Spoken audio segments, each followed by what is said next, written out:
இலங்கை போக்குவரத்து சபையால் கண்டக்டர் மற்றும் சாரதிகளுக்கு விண்ணப்பங்கள் கோரப்பட்டிருக்கிறது.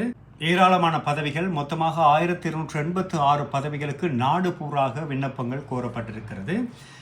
பார்க்கலாம். அதாவது வேலைவாய்ப்பு மற்றும் காலி இடங்களை பார்த்தீங்கன்னு சொன்னால் ஒப்பந்த அடிப்படையிலான ஆட்சேர்ப்பு, ஓட்டுநர் மற்றும் நடத்துனர்கள் பணியிடங்களுக்காக ஆட்சேர்ப்பு செய்ய இருக்கின்றார்கள். தரமான பொது போக்குவரத்து சேவையின் ஒரு அங்கமாக எங்களுடன் இணையுங்கள் அப்படின்னு சொல்லப்பட்டிருக்கிறது. அந்தந்த உள்ளூர் பகுதிகளைச் சேர்ந்த விண்ணப்பதாரர்களுக்கு முன்னுரிமை வழங்கப்படுமாம்.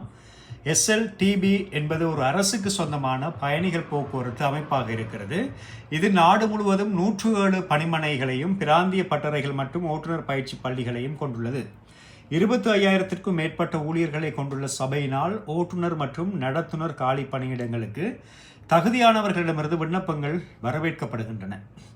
இதற்கான க்ளோசிங் டேட்டை பார்த்தீங்கன்னு சொன்னால் 7/9/2026, அதாவது 9ஆம் மாதம் 7ஆம் தேதி க்ளோசிங் டேட்டாக இருக்கிறது.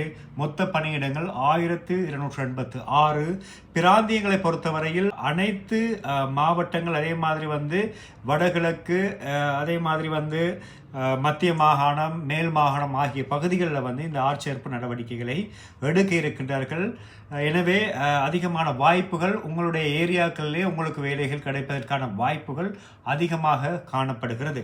ஓட்டுநரை பார்த்தீங்கன்னு சொன்னால் கல்வி தகுதிகளை பொறுத்தவரையில் ஓட்டுநர் GCOL தேர்வில், அதாவது சாதாரண தர பரீட்சையில் 6 பாடங்களில் 2 திறமை சித்தி, அதாவது 2C 4S எடுத்திருந்தாலே நீங்கள் விண்ணப்பித்துக் கொள்ளலாம். அதாவது 2 முறை எக்ஸாம் எழுதியிருந்தாலும் நீங்கள் விண்ணப்பித்துக் கொள்ளலாம். வயதை பொறுத்தவரையில் 21 முதல் 45 வயதிற்குட்பட்டவர்கள் இந்த வேலைக்காக நீங்கள் விண்ணப்பிக்கலாம். 3 ஆண்டுகளுக்கு மேல் செல்லுபடியாகும் கனரக வாகன ஓட்டுநர் உரிமை, அதாவது கனரக வாகனம் அப்படின்னு சொன்னால் ஹெவி லைசன்ஸ் நீங்கள் வச்சிருக்க வேண்டும்.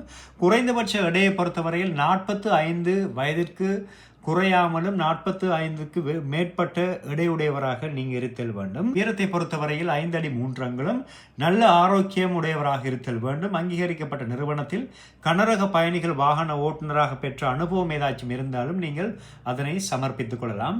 அதே மாதிரி கண்டக்டர் அப்படின்னு சொல்ற இந்த வேலை வாய்ப்புக்காக ஒப்பந்தம், அதாவது நடத்துனர் அப்படின்னு சொல்லுவாங்க, மொத்தமாக 249 பதவிகள் காத்திருக்கிறது. கல்வி மற்றும் இதர தகுதிகளை பொறுத்தவரையில் கணித மற்றும் தாய்மொழி உட்பட 6 பாடங்களில் தேர்வில் 2 திறமை சித்திகளுடன் பெற்றிருத்தல் வேண்டும் என்றும் சொல்லப்பட்டிருக்கிறது. அதிகபட்சம் 2 அமர்வுகளுக்கு மேற்படாதவாறு இருக்க வேண்டும் என்றும் சொல்லப்பட்டிருக்கின்றன. இதற்கான வயது எல்லையை பார்த்தீங்கன்னு சொன்னால் அதற்கு 21 வயது, இதற்கு 18 முதல் 45 வயதிற்குட்பட்டவர்கள் நீங்கள் விண்ணப்பித்துக் கொள்ளலாம். குறைந்தபட்ச எடையை பொறுத்தவரையில் 41 கிலோவுக்கு மேற்பட்டவராக இருத்தல் வேண்டும். உயரம் 5 அடி இருந்தால் போதும், அதற்கு மேல் இருந்தாலும் எடுப்பதற்கான வாய்ப்புகள் காணப்படுகிறது.